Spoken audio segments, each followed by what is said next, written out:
Imagine being born into a family business, but instead of running a ramen shop or forging katanas, your job is collecting poop. Not metaphorical poop, literal human waste. In feudal Japan, entire families were assigned the task of scooping, storing, and selling human excrement, generation after generation. And yes, it was actually regulated by the government. Welcome to the glamorous life of a night soil collector, traditionally known as kumatori benjo, where your legacy smells like raw sewage and public disgust. You didn't have a farm. You didn't have tools. What you had was a bucket. Back then, night soil, also known as human waste, if you want to get technical, was considered valuable fertilizer. But before it became plant food, someone had to collect it. That someone was you. Your job was to walk through the city with a pole over your shoulders, two sloshing buckets swinging at your sides, scooping up human waste from communal pits, roadside containers, or wherever people decided to relieve themselves. You did this every day, rain or shine, sober, or at least pretending to be. And because it was a job nobody wanted, your family didn't just have the job. Your family was the job. A job passed down like an unwanted family recipe for something that makes guests leave your house without saying goodbye. First of all, the smell. It didn't just follow you, it became you. Your clothes, your skin, your hair, all reeked of last night's dinner, from someone else's digestive system. There were no gloves, no boots, no odor-neutralizing spray. You were ankle-deep in human waste with nothing but a stick, a scoop, and the slow realization that your ancestors hated you. Winters were unbearable. Summers were worse. And monsoon season? Let's just say the runoff didn't always stay in the street.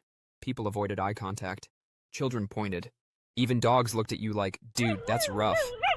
Despite doing one of the most essential jobs in the entire city, you were treated like a biological stain on society. No fame, no fortune. Just you, a bucket, and a job you never even applied for. Here's the real kick in the gut. You didn't even pick this job. You were born into it. Your dad scooped poop. His dad scooped poop. And his dad?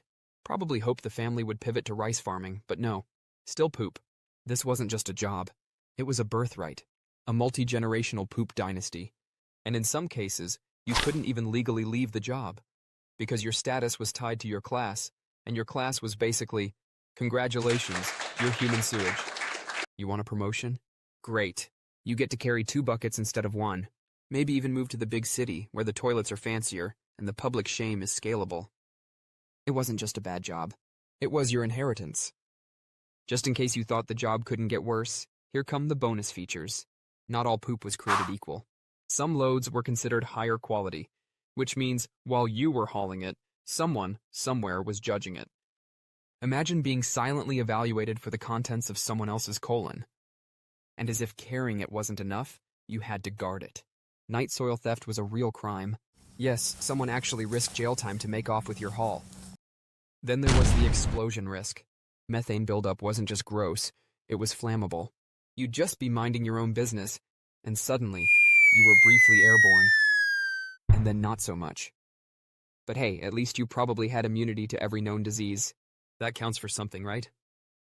You never got to retire. You just stopped showing up. Maybe you collapsed on the job. Maybe you finally exploded. Either way, someone else in your family picked up the bucket and kept going. Not for glory. Not for money. Because just like you, that's what they were born to do.